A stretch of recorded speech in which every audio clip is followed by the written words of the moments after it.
जय हिंद दोस्तों। भारतीय सेना ये शब्द सुनते ही शरीर में एक अलग ही ऊर्जा और रगों में दौड़ता खून तेज हो जाता है। हर भारतीय युवा का सपना होता है कि जीवन में एक बार बदन पर वो कैमोफ्लाज यूनिफॉर्म हो, सिर पर वो बेरेट कैप हो और हाथों में देश की सुरक्षा की कमान हो। लेकिन साल 2022 के बाद से सेना में जाने का रास्ता, तरीका और प्रक्रिया पूरी तरह बदल चुकी है। अब आप सीधे सैनिक नहीं बल्कि अग्निवीर बनकर सेना का गौरवशाली हिस्सा बनते हैं। आज का ये वीडियो YouTube के इतिहास का सबसे डिटेल्ड और कॉम्प्रिहेंसिव वीडियो होने वाला है।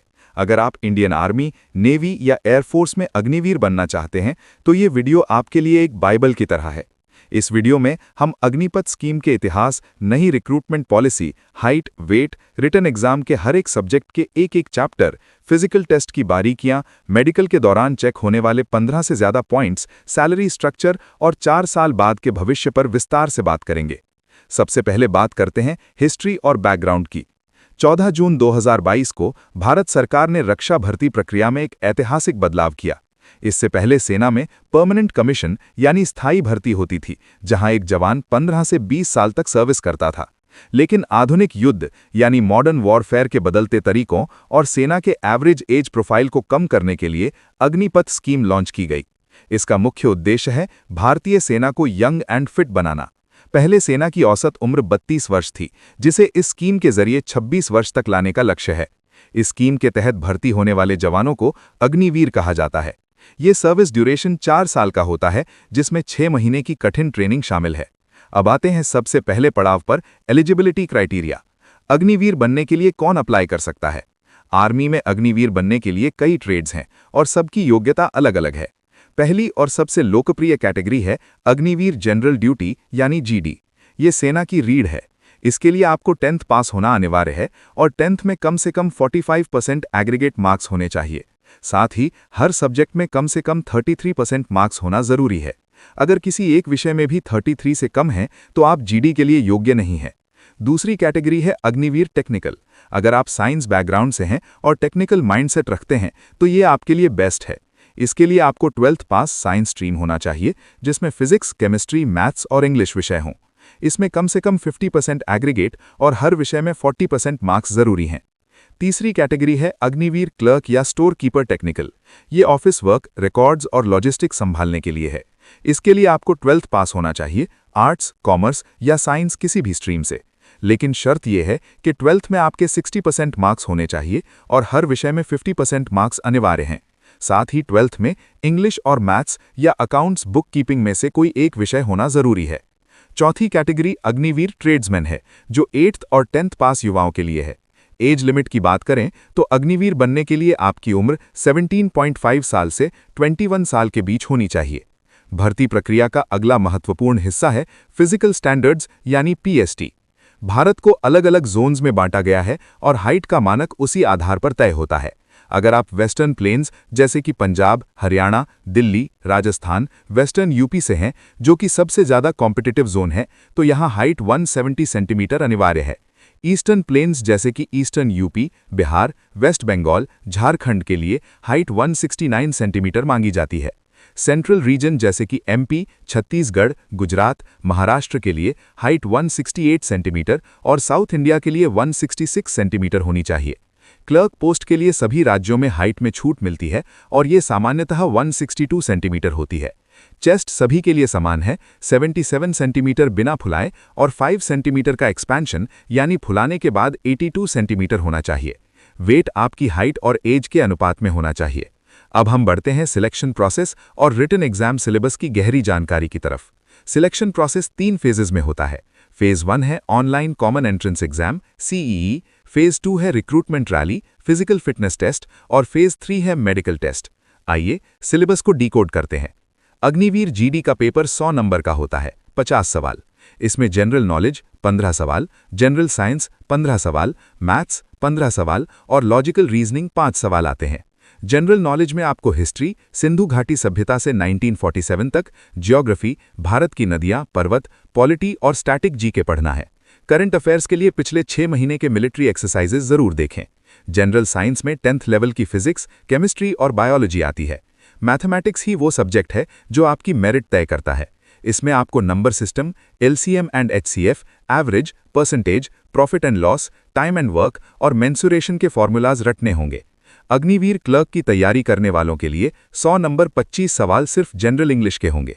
एग्जाम एक कंप्यूटर बेस्ड टेस्ट होता है, इसलिए परीक्षा से पहले माउस से प्रैक्टिस करना और मॉक टेस्ट लगाना बहुत जरूरी है।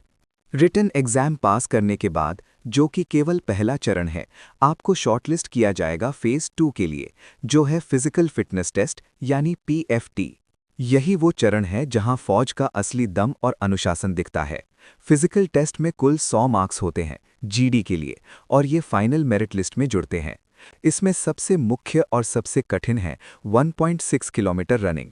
उम्मीदवारों को उनके समय के आधार पर 2 ग्रुप्स में बांटा जाता है। अगर आप 5 मिनट 30 सेकंड के अंदर दौड़ पूरी करते हैं तो आप ग्रुप 1 में आएंगे और आपको पूरे 60 मार्क्स मिलेंगे। अगर आप 5 मिनट 31 सेकंड से 5 मिनट 45 सेकंड के बीच आते हैं तो आप ग्रुप 2 में माने जाएंगे और आपको 48 मार्क्स मिलेंगे। 5 मिनट 45 सेकंड के बाद आने वाले सभी उम्मीदवारों को फेल कर दिया जाता है। दौड़ के तुरंत बाद होते हैं पुलअप्स यानी बीम।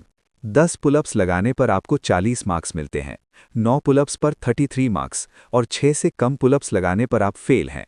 इसके अलावा 9 फीट डिच यानी गड्ढा कूदना और जिगजैग बैलेंस होता है, जिसे सिर्फ क्वालिफाई करना होता है। फिजिकल क्लियर करने के बाद आता है phase 3 medical test. Indian army का मेडिकल दुनिया के सबसे सख्त मेडिकल टेस्ट्स में से एक है।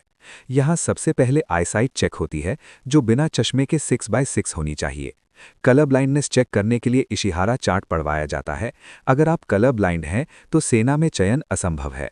कानों की मशीन से जांच होती है, इसलिए मेडिकल से पहले कानों की सफाई यानी वैक्स रिमूवल करवा कर जाएं। नाक में डीएनएस यानी हड्डी का टेढ़ा होना, मुंह में डेंटल पॉइंट्स यानी कम से कम 14 सही होने चाहिए। नॉक नीज, फ्लैट फुट, बो लेग्स और कैरिंग एंगल देखा जाता है। प्राइवेट पार्ट्स की जांच में हाइड्रोसेल और पाइल्स चेक किया जाता है। एक बहुत महत्वपूर्ण नियम टैटू को लेकर है। शरीर के किसी भी दिखने वाले हिस्से पर टैटू पूरी तरह प्रतिबंधित है।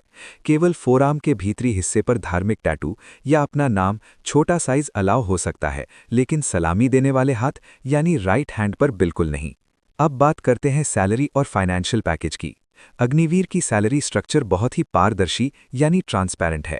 फर्स्ट ईयर आपकी मंथली सैलरी 30,000 रुपीज़ होगी। इसमें से आपको इन हैंड 21,000 मिलेंगे और 9,000 रुपीज़ यानी 30% आपके अग्निवीर कॉर्पस फंड में जमा होंगे। सरकार भी इसमें 9,000 रुपीज़ अपनी तरफ से डालेगी। चौथे साल 40,000 रुपये हो जाएगी, जिसमें से इन हैंड लगभग 28,000 मिलेंगे। इसके अलावा आपको रिस्क एंड हार्डशिप अलाउंस और 48 लाख रुपीज़ का लाइफ इंश्योरेंस कवर मिलता है। सबसे बड़ा सवाल 4 साल बाद क्या होगा? जब 4 साल का कार्यकाल पूरा होगा तो सभी अग्निवीर्स को सेवा मुक्त किया जाएगा और उन्हें सेवा निधि पैकेज के तहत लगभग 11.71 लाख रुपीस ब्याज सहित एक मुश्त मिलेंगे, जो पूरी तरह इनकम टैक्स फ्री होंगे। हर बैच के 25% सबसे बेहतरीन सैनिकों को वापस सेना में 15 साल के लिए परमानेंट कमीशन दिया जाएगा। बाकी 75% जो बाहर आएंगे उन्हें सीएपीएफ्स जैसे सीआरपीएफ, बीएसएफ, सीआईएसएफ और असम राइफल्स में 10% रिजर्वेशन, अपर एज लिमिट में छूट और फिजिकल एफिशिएंसी टेस्ट में रियायत मिलेगी। कई राज्य सरकारों ने पुलिस भर्ती में अग्निवीर्स को प्राथमिकता देने की घोषणा की है। जो अग्निवीर 10th के बाद सेना में गए थे उन्हें सेवा के दौरान ही 12th पास का सर्टिफिकेट दिया जाएगा। तो दोस्तों, अग्निवीर बनना आसान नहीं है। ये आग का दरिया है और डूब के जाना है। रिटन एग्जाम की मानसिक चुनौती से लेकर फिजिकल की शारीरिक टूट और मेडिकल की बारीकियों तक हर कदम पर आपको खुद को साबित करना होगा।